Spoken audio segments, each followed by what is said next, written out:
Most of us were never really taught how to deal with our emotions. Many of us are afraid of them.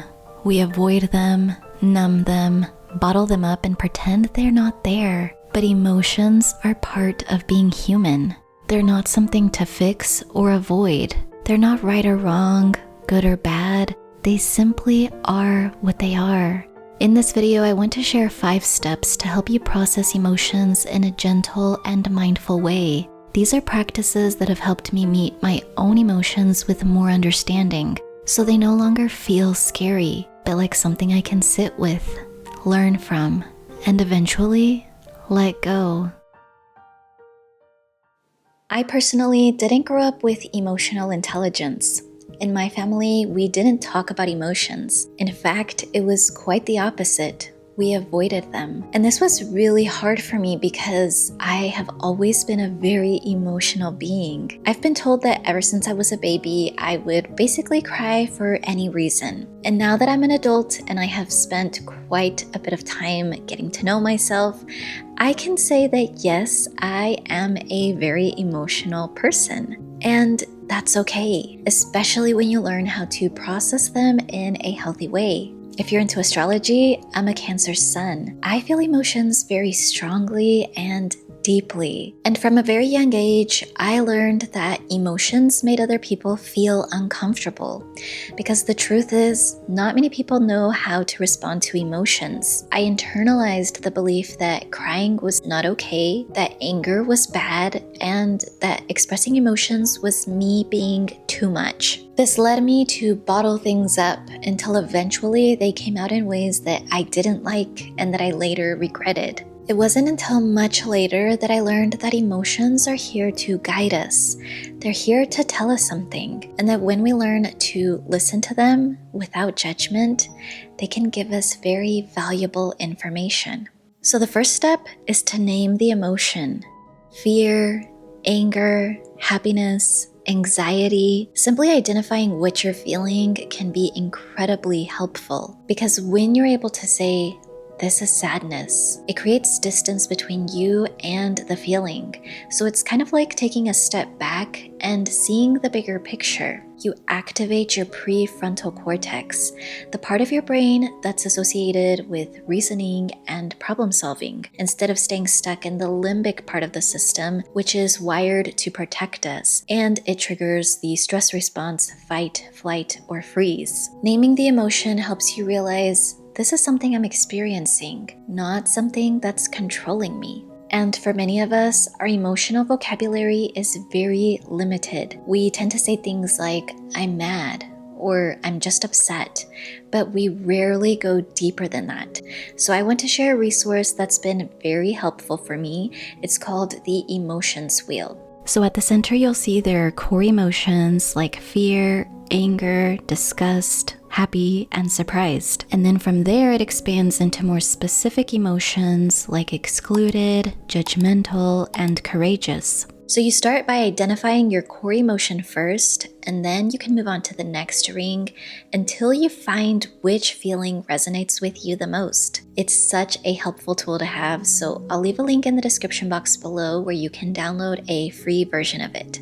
The next step is to accept the feeling. Oftentimes, we judge ourselves for feeling a certain way. Our internal voice might say things like, "It's not a big deal, just move on," or "get over it." So we might avoid the feeling or numb it altogether. But there's so much power in letting the emotion just be. You don't have to like it, you don't have to analyze it or figure out why you're feeling this way. Simply allow it to be there. This is what I'm feeling right now, and that's okay. It's also important to acknowledge that feelings are uncomfortable. Most people don't enjoy feeling sad, disappointed, or angry. But emotions aren't permanent. They pass. And this is where mindfulness really helps. One of my favorite quotes says, "Mindfulness is simply being aware of what is happening right now without wishing it were different. Enjoying the pleasant without holding on when it changes, which it will. Being with the unpleasant without fearing it will always be this way, which it won't." Once you've named and accepted the emotion, the next step is to calm it, to care for yourself the way a mother might soothe a crying child. This might look like taking a few deep breaths, trying a butterfly hug, moving your body, going for a walk, breathing fresh air, journaling, or simply calling someone you trust and saying, "Hey, I just need to talk." The goal here isn't to get rid of the feeling. It's about meeting it with kindness and compassion. When a toddler is crying, let's say they fell and they hit their knee. They're crying so much that you can't understand what's going on. They're not able to express it to you. So what do you do first? You naturally hug them, you calm them, and you comfort them. And then once they are calm, they're able to tell you what happened. That's what this step is about. It's about calming and soothing your system first, and then you can listen to the emotion that's underneath. Which brings us to the next step, listen. Once you feel a bit more grounded, a little more calm, it's time to go within, because emotions aren't just showing up randomly. They're here to tell you something. They're messengers. Just like the check engine light of a car lights up when something is going on, your emotions are here to bring awareness to something deeper. So what is it? That's what this step is about. And one of my favorite ways to do this is through journaling. And it's actually become like a ritual for me. I play some peaceful piano music, which I do have several playlists that I have curated, so I'll leave a link to them in the description box below. I might make myself a cup of tea, light some incense or a candle, and then I just start writing. And I keep going until I gain some clarity about what I'm really feeling and why. And this comes easy for me, but I know that's not the case for everybody. So if this is something you struggle with, here are 3 guiding questions that can help. The first question is, what triggered the feeling? Was it an event, a thought, something someone said or did? What was going on the moment that I felt it? The second question is, what is this emotion trying to tell me? Is it reminding me of something of the past, maybe from my childhood? The third question is, what do I need? Do I need to set a boundary? Do I need space, support, maybe rest? Write the questions down and answer them. See what comes up for you. And remember that the point isn't to figure it all out right away, but to gain some kind of clarity and understanding about what happened, about what you were experiencing. The fact that you're creating the space and time to be with your emotion and listen to it is already major progress in and of itself. And the beautiful thing about all of this is that when you really take the time to tune in with yourself and really listen, emotions stop feeling like the enemy and they start to feel more like an inner compass, like your own personal guide to getting to know yourself. And once you've named the emotion, you've accepted it, you've calmed it, you've listened to it, the final step is to let it go.